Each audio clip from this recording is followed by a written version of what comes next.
Like I just said, I want to get through this meeting kind of quick because Yellen's talking in 20 minutes or thereabouts, and in case she says something important, I want everybody, including myself, in front of your screens. But this meeting is just another step for this step one whole, this entire process. Ready, aim, fire without creating 12 steps or 3 steps and all these different progressions, just to understand what's first. And I think most people are weak at what's first. And until you identify what's first and until you could re-explain it to somebody else who's a novice and they can kind of get it, then how the heck are you going to be comfortable with it, right? And I think a lot of people are weak at what step one. And it's not your fault. This whole industry, this entire industry teaches you the wrong stuff first. It teaches you the last stuff first. Even if you get to learn the right stuff, you learn it too early. You don't need to know a lot of the stuff that you're taught first, and that is, where is it going? Doesn't matter. So step one is a lot of people's weaknesses, and from what I've heard and the feedback I've gotten from starting this whole sequence of step one webinars or meetings has been really good. I mean, people really like it, and it's really catching on to help people. So I advise you to go watch mine 2 weeks ago, George's last week, and then we'll do Peter today. Peter is a guy that lives northern suburbs of Chicago, where the prop firm I first started was at, pretty much. He found us through a lot of the same ways you guys found me and Market Delta, just from YouTube videos and liking order flow and things like that. But without giving a long bio of Peter or anything else, he volunteered, real quickly to show his screens and talk about this process. So let me first change presenters and go to him. Peter, take your time when you see that come up. Okay. I hear you just fine. Let me know when you started. Let me know when you started sharing your screen. I just started. All right, hold on. I'm not getting it. Shoot. It's not you. It's on my end. Hold on. Here, I got it now. Too much stuff on this PC. Got it. That looks good. Everybody else, hear Peter see his screens? Hello, everybody. All right. So, Peter, real quick, how did you find me? So I've been a Market Delta user for about 4 years, 3-4 years. Okay. So I saw the trading room on the website. I just hadn't been really involved in the footprint as much as I probably should have been. And when I wanted to really get involved in the footprint, that's when I kind of that's when I joined up, because there was nobody else out there that I had really been talking to, or any of the other trading rooms or blogs that I've been involved in, that anybody really understand or even use a footprint. So that's really why I joined up on Edge. No, that's good. And then you came. I think our first. February. So I think I trialed at the end of January. I joined in February. You came to the room. You came to the trading room first, right? Yeah. Yes, I did. Right. I trialed that for about a week, and then I took you up on the Edge program because it looked like it would be, it was guys that were dedicated to footprint trading. The ES seemed to be the primary asset of choice. I was down on the year in the ES at the time, so I wasn't really having a lot of luck with it. I was not really losing a lot of money, but I just wasn't getting where I wanted to get, and I was really looking to try and transition to the ES. Since then I'm up now with the ES and looking to grow my contract size.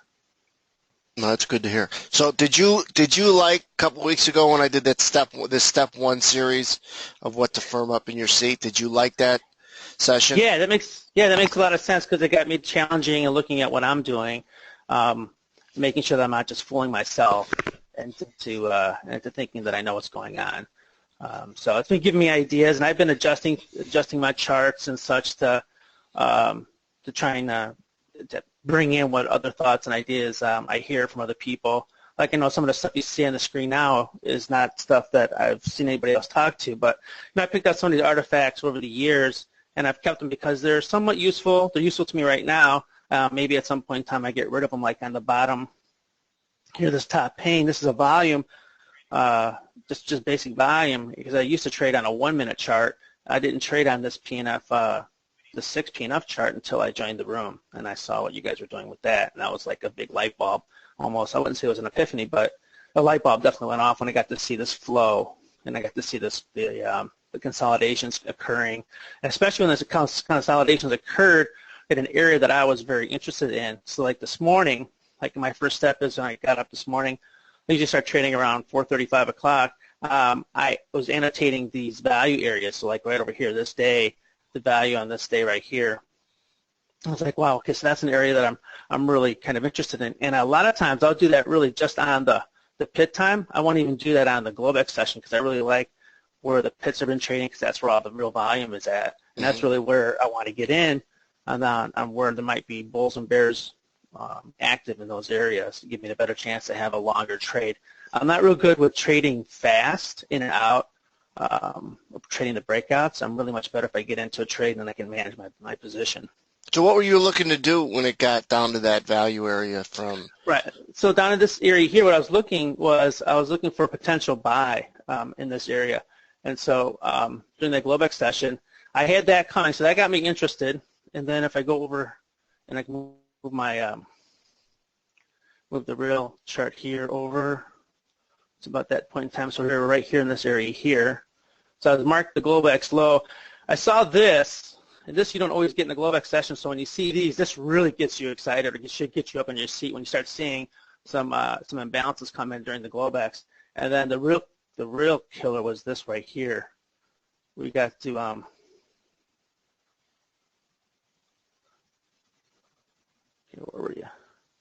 where were you? The bonds? Okay.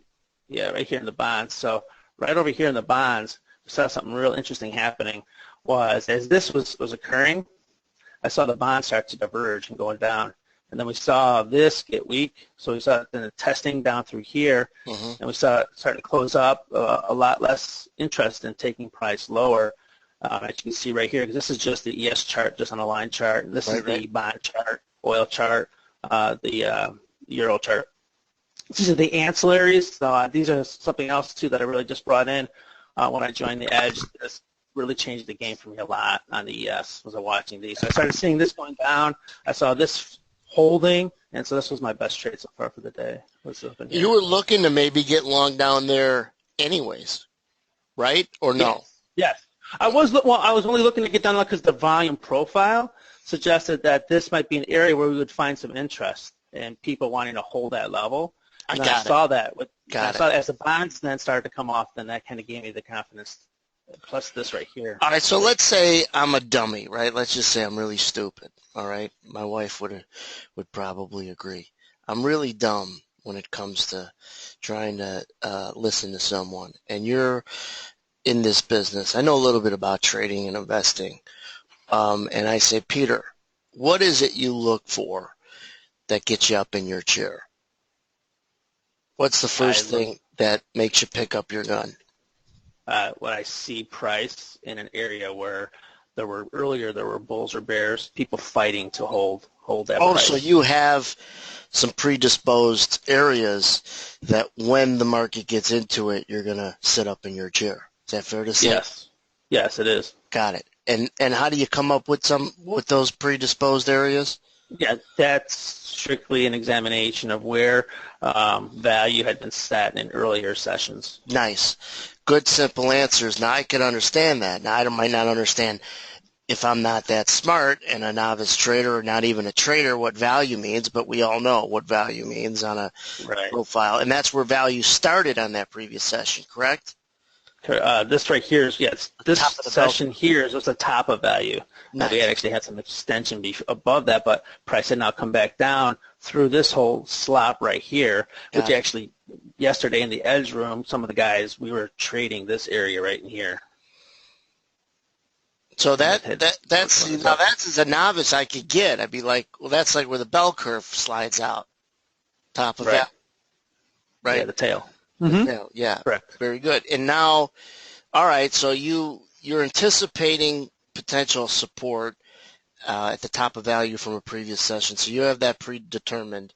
And you're up in front of your screens at what time? Usually about 5. Central? Yes. Oh, 5:30. So there's, some. Do you find that there's some trades from 5 to 7? Absolutely. A lot of times you can get your day, if you have a target for a day, just a small, simple nut target, Right. like, like a $400, $800 target, you can many times get that before the pit opens.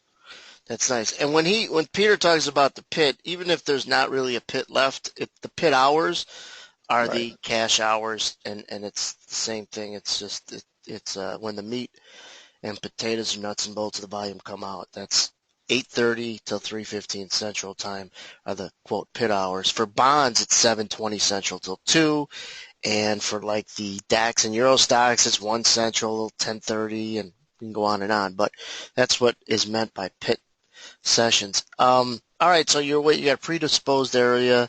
It gets down in there. Are you just playing price? Now I go back to the dumb guy. Are you still? What do? Just buy it at the top of what you call value? I used to. Now I'm looking at this footprint chart very, very carefully, and this is the same chart as what you have. It's the same. It's this chart right here, really, for mostly. Except I haven't figured out how to get enough room to size things to get this to print consistently. And then this right here is just on the feature. There's a feature in here. If you click on here, you can change it to show the sum of those. Right. So you're just showing the actual delta is all you're showing. Yeah, nice. Yeah.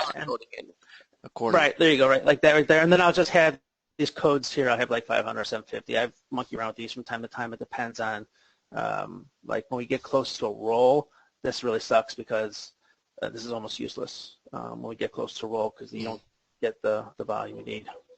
So, all right, now you used to just play price, and then you met this guy, Anthony and George, two smart guys, and real popular with the ladies. But then they told you and showed you what? Or what was different than just playing price? Well, it was the big difference, I'd say, was where, like we talk about efficiency and inefficiency, kind of seeing where the market is in that area where it tries to get inefficient and it can't. And so then it moves out of this area, and that's good. All right, that's cool. So, and what's a trigger? What's inefficient? Pretend like I don't know what that means. What?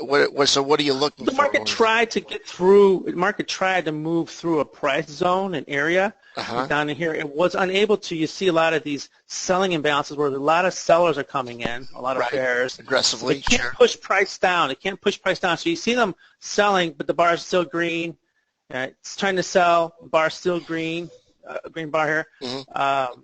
This bar right here is kind of you saw bulls come in at the bottom here, so you saw a lot of buying come in right there. That should be like, all right, now you just got to pull the trigger and take your chance, and you know that your risk is going to be at the bottom of this area. And before, you might have been long and shook out way at the beginning. Oh, definitely. Oh, absolutely. Yes. Yeah. So sometimes it take 2 times. It could take 2-3 times to get this to work. So you see that? Where was value at? Again, before this all happened, the top of value from that previous session, where was that? That was at 2021. 2020. Okay, it's 21 even? Yeah. Is that dashed? It's close to that. Yeah, it's close to the Globex low. So look at the difference. Look at the difference between just buying the top of value by playing price and then qualifying the top. That's a lot of emotional capital. Yeah, that's a lot of emotional capital. Right. Even if you bought it and didn't really take much heat, look at the time it took for you to have to hang on and your hands get tired hanging on. Or, like you just said, you bought it, took a 4-tick loser, bought it, took a 2-tick loser, bought it, scratched it. Then when you should have bought it, you didn't, and that last one worked. Was that a common sequence? Well, what happened would be, that had happened a few times. It gets stopped out, and then all of a sudden you get this move here or a run, and then you're not even prepared for it. So here we're kind of prepared. We knew that something was going on. It was having a hard time pushing down. Either you wind up chasing these moves if you're not chasing. Yes. Yeah. And you don't even know you're chasing it. Yeah, then you're chasing it, and then a lot of times by the time you get in, you're up here because you don't want to get it right here. You want to wait until you're confident. I definitely know what's going up. Then you're getting in here. It pops up. It comes back on you. Yeah. You're chasing it and a lot of times don't even realize it. It becomes dangerous. What is the red lines that say sell? All right, these are just my levels I was looking at for the market to stall. Got it. Well, that's cool. And previous day was, value is is a big thing. I use that a lot. I also use a 5-day. This is a 5-day value, 5-day volume profile over on this side. I like the Delta that. chart, which I got from George. At first, there seems like a lot on there, but there's really not. It's pretty simple. No, there's not. It's really almost identical stuff that you talk about in your class. It's just that I chose to put lines on here to help make it easier for me to for see you. it. Yeah, and everyone's got their own ways to make it see or look or quick. Yeah, there's no moving averages on here. The only moving average is this volume weighted profile. Yeah, I like that. And the value and if you put in certain profiles in at certain spots to see where and what you're looking for sooner rather than later, easy to identify, quick to identify, things like that. Your step one then is to, even before step one, is to figure out what areas you're looking for the market to get in to catch your attention. So then once it gets to that, close to that area, you sit up in your chair, and then you're waiting for what? Then I'm looking for some sort of an imbalance occur in this area here. And it not be able to, and not react the way it should? Right. Good. Right. Not I like that. that. So it gets stopped. So it gets stopped. And then I'm looking at that. I'm seeing this right here as the volume gets heavy. All right. You'll see like in the volume profile, volume breakdown. You'll see a bar larger than all the others in that area here. Something I've been using has been when I get it better than 40,000 here. This seems to be something that makes some sense that you get an exhaustion point. This changes though. It's not static. You've said a lot of impressive things that either answers to my questions or just said them outright. And one of them was you look to buy it after you've seen that buying come in. And the first thing you said after that was, and my risk is through down here. You didn't tell me where your profit targets was. You went to your risk first, which leads me to believe, that leads me to believe that you're looking to see where you're going to get out before you get in, and that's huge.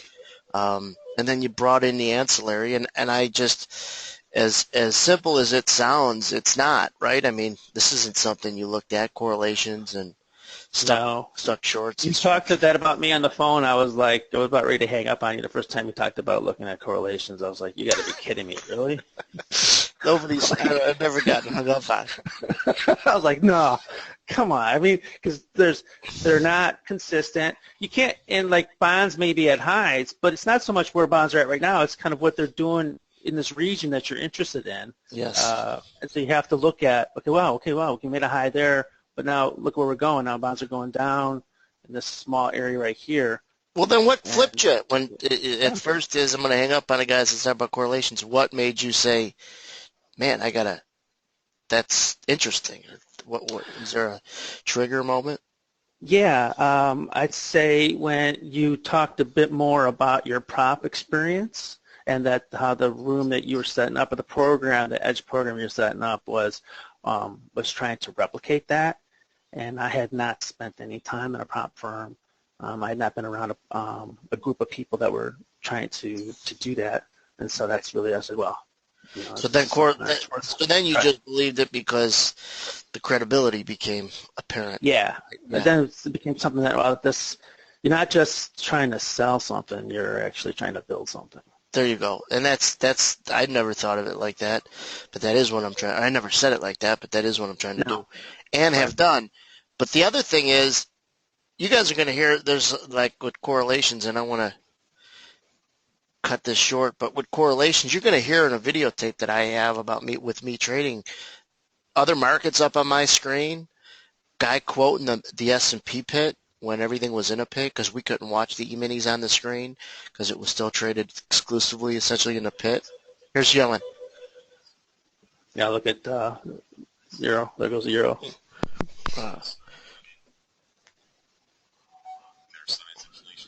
It's a little bullish.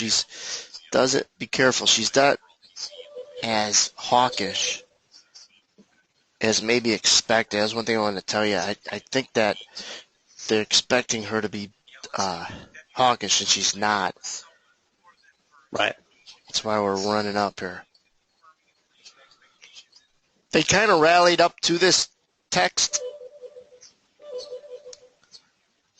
and they've rallied it a couple more points. It's a quiet session. Mm-hmm. But you can see it's sort of like it's going to respect, generally it'll respect some of these areas for a little bit. Are those previous, what are those? Upper This left. was here when you first came out here. Yeah. Yeah, this was in here earlier, this level here. It's 2031. That's been in it all day. And then you can see, too, in the 5,000 delta, in the Globex session, we had this area where it kept prices underneath there. Line in the sand around 31.25. There you go.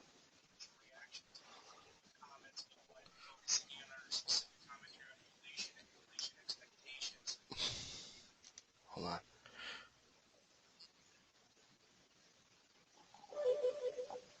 She's focused in on the inflation. Hold on a second, and she downplays it.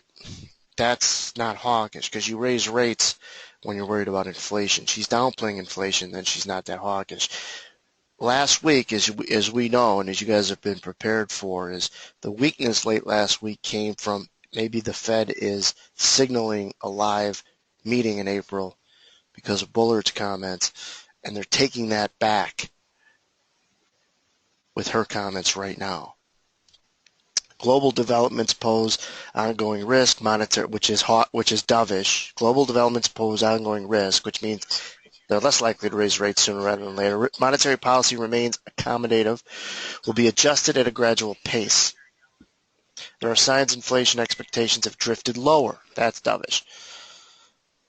So that's clearly why we went from 28 to 33.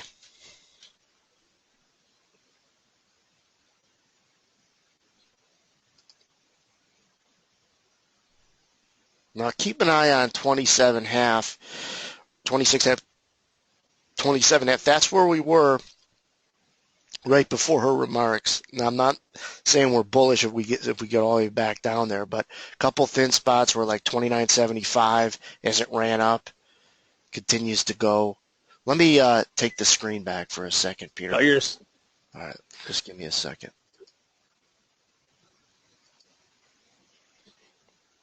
All right, let me make sure. Do you guys see my screen? Yeah. So we come back to this thin spot. You guys see my screen?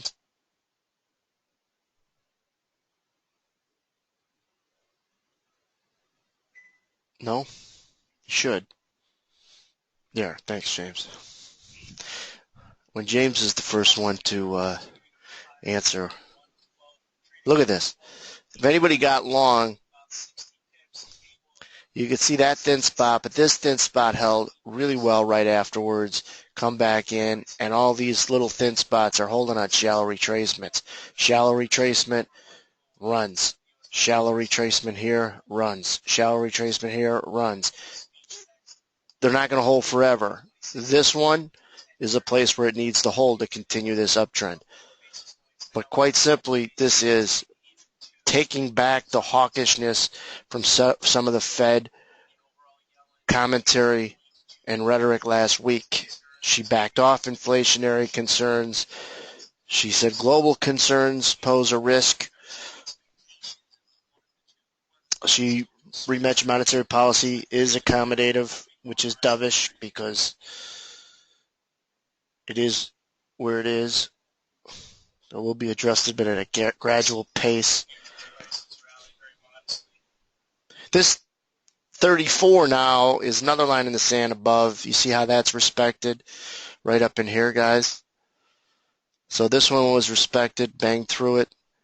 I would imagine they come back down here. This is but a new line in the sand, this little two-step around 30.50, 30 half.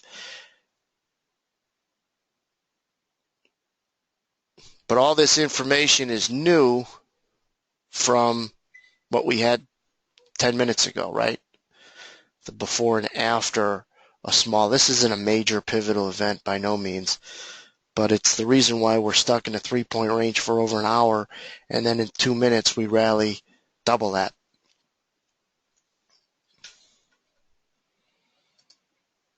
Again, for those that might not know, a thin spot is where, see how it looks thin in here?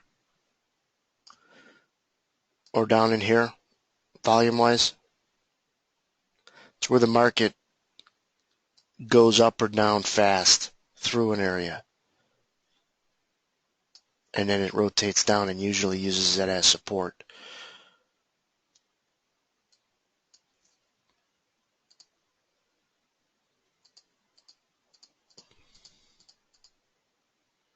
Well, this was a good session.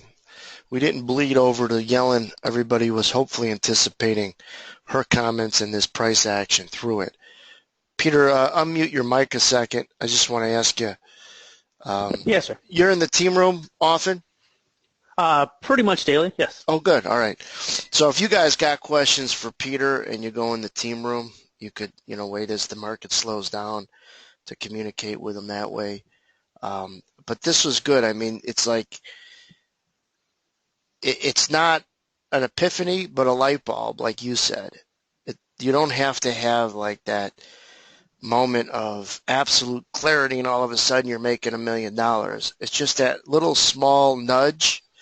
Once you have some structure that you built yourself around and create a solid step one, now your weakness seemed to be, before you met us, was the aim and fire, not the ready. Exactly. Is that fair? Exactly.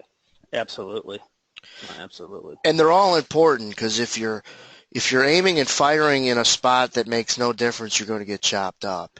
Well, it also hits psychology, because, I mean, you get kind of pissed off because you missed the move. You're like, oh, well, I had it in my sights. I knew exactly what I knew. I should have, done that. But, and then you do it later, and then you get hurt, and that just kind of just doesn't reinforce what you really should be doing. And you do it for no other reason than you missed it.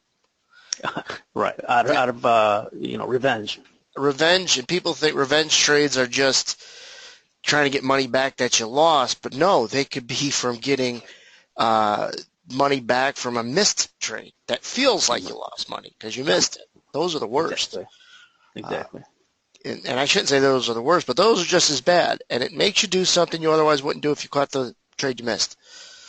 Those are huge to keep going over and over again, and that's why in one's review process, you need to say, what opportunity did I miss, and how can I maximize not missing that again when it's setting up in real time? And that's this whole step one, meeting after meeting after meeting. Something's going to be said by someone else in the same way with different words that's going to continue to click for different people. You've got to know, just to recap Peter, his step one is he's got predisposed areas of interest. No matter, I don't care what they are. His happen to be value area highs and lows. It doesn't matter to me what they are. The fact is he's waiting for an area, a kill zone, so to speak, for the deer to come in. That's where he's going to set up his deer stand. And then that's his step one, essentially. And when the market comes down, then he's simply watching for sellers not making it go down and buyers able to have it come up, identify risk, and take a shot. This is a bullish market until they start taking out, until otherwise a transition lower. Transition higher came right 20 minutes after the hour when she started backing off inflationary worries. Everybody else in the Twitter hemisphere and everything will be thinking about, oh, we're rallied, Yellen must have said something bullish or what. We know what it was she said that was bullish for stocks because they were dovish. She backed away Bullard's comments of being hawkish from last week, and she did it by backing off inflationary worries and upticked her global concern worries. Both things make it less likely for a Fed hike at the April meeting. Now here's another thin spot, 34 quarter roughly.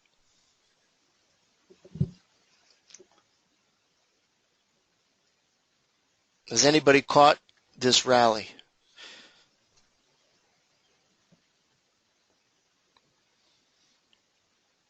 But that doesn't matter. Even if some of those things she has been saying that, she didn't change it to reflect Bullard's comments and the market's reaction of being a little bearish and on eggshells since late last week. That's what's important.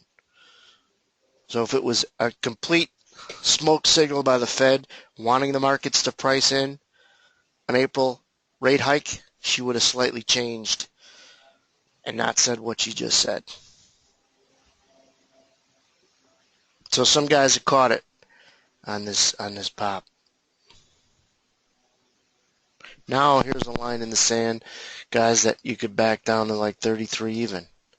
This little two-step in here. We can get rid of this one.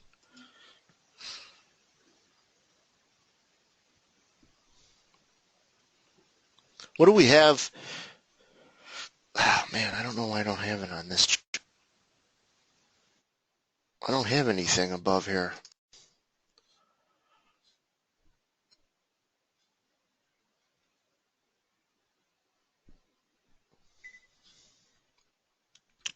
We're bullish until we take 33, 34 out. So we stay in like a 2 or 3 point range for 90 minutes before this meeting. We kind of leak up a little bit to test yesterday's close, and as George has been anticipating, there's a frenzy coming, and it was bottle up. Well, they waited till 11:20 Central. She gives remarks that does not back up firm what Bullard was saying late last week, and this is a relief rally. Relief that the April meeting isn't as live as maybe the market thought 2-3 sessions ago.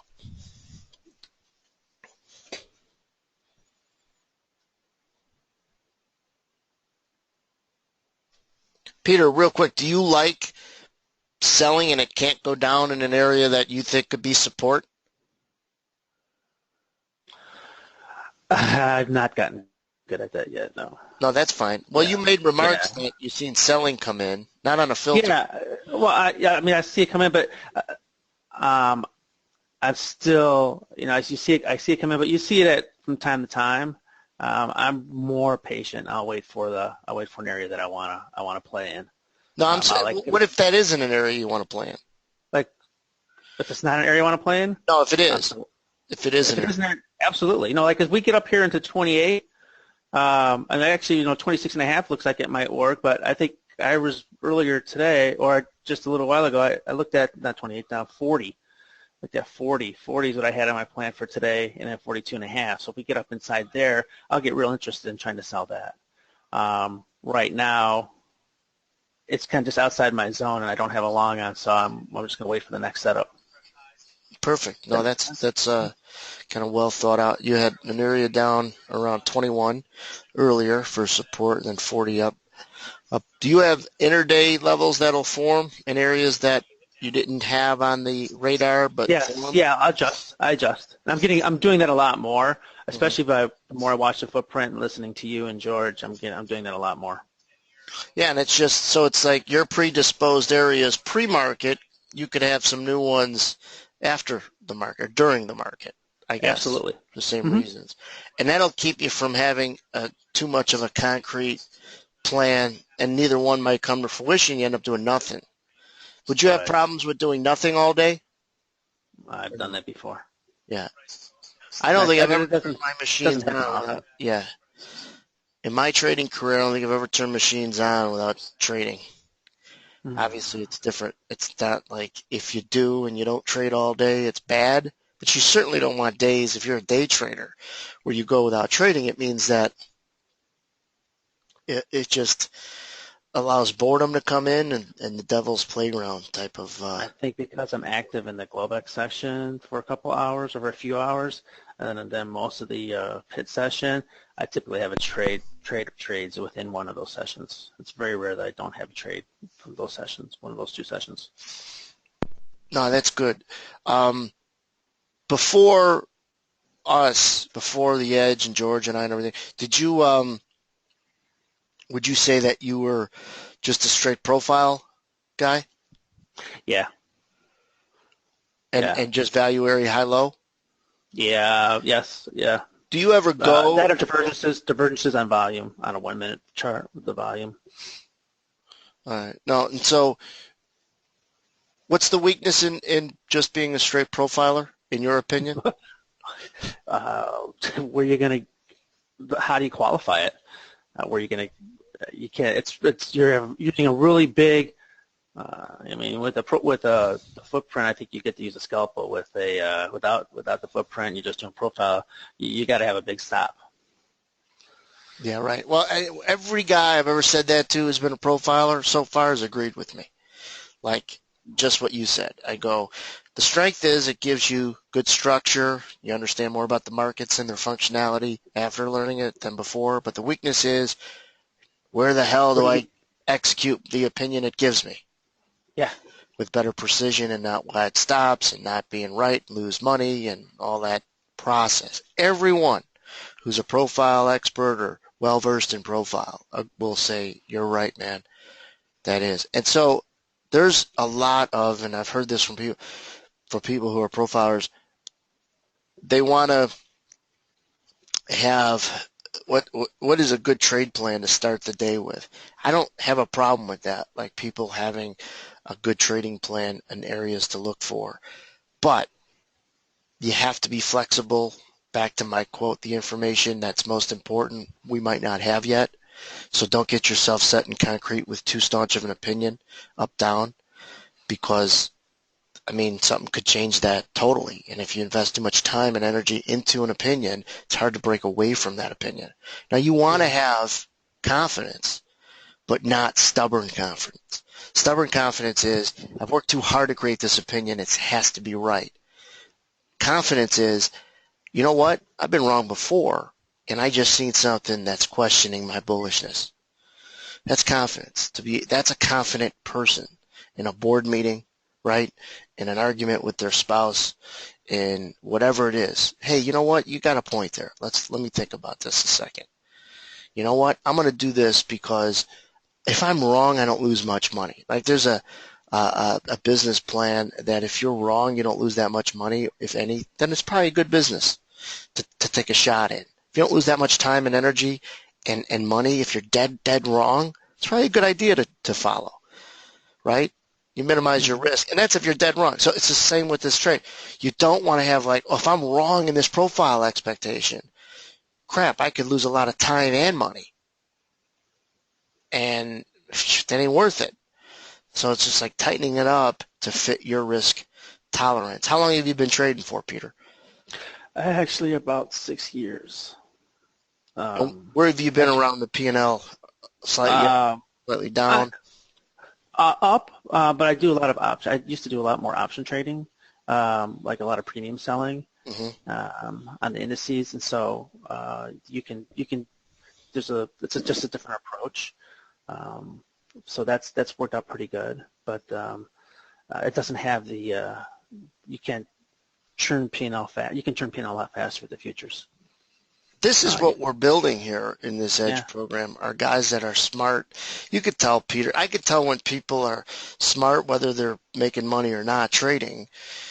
And it's 99% of you guys, the ones I've spoken to, with the extent, and Carl's the outlier.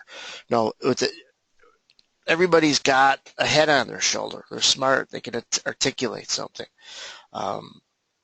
Most have been successful in other ventures, and that's what we're building here, is the ability to connect with people who are like-minded, not like-minded in exactly how you're going to trade, time frame and style, but like-minded in work ethic and what it takes to get and stay successful at anything, at absolutely anything. That's what we're building. When I had this prop firm, I went in there and there were guys that were driven, and I could tell because the cars they were driving in the lot, and the absolute, the absolute get there early and not leave late. We'd leave early because there's nothing to do, right? Back in the day, Eurex was the only game in town. We were trading till 10:30. You know how the European markets close at 10:30, as we mentioned? And back in the day, they were closed. Now the DAX will still stay open. They were closed. It stopped moving, went blank. At noon, the Boone Bobble shots went blank. But 10:30, it's lunchtime in New York. U.S. markets had already been open for a few hours. And when you're trading just Eurex, it's dead. You're done. You go home. And our first office isn't too far from you, right just east of the Edens. No, west of the Edens. You know where that's at? Laser Yeah, Walk. no, you're opposite that. Yeah. It's just a one-story. It was kind of not a great office complex. It was just a one-story kind of older complex.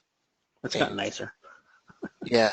Well, we moved then to a nice facility right on Patriot in Glenview, and they built that whole area back up or created a Main Street area through there. But anyhow, I mean, we really nobody knew what we were doing in there. I mean, even if we did it now, nobody would know what trading. Nobody really knew because there was no signs on the door or anything. And I remember, and I'll tell this story, is doing landscaping outside, and they had the blowers and everything going and the noise, and we're trading inside. And one guy got up and just had to yell at the landscapers. And I remember him saying, we're not doing accounting in here, would you do this late or early? But anyhow, I just remember some of the stories from the old office, but simplicity. Going back to the step one progression, simplicity. Here, simple. Why did the bottom of this consolidation stop there?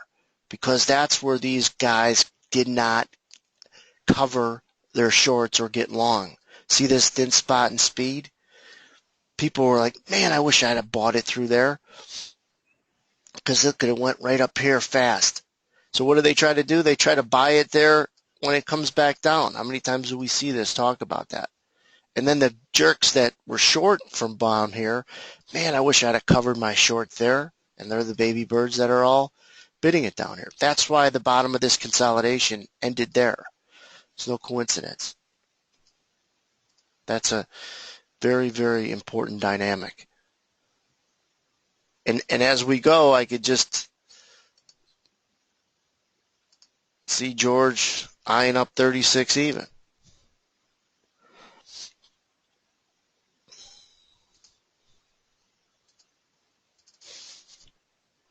So here's what I did, and I'll let me end the recording and then wrap this up. Peter, thanks though. I appreciate it. This was awesome to see somebody else's screens and what you're looking at, how you've tied everything together. So thanks for taking a look at it and giving me a chance to explain it. No, I learned a few things.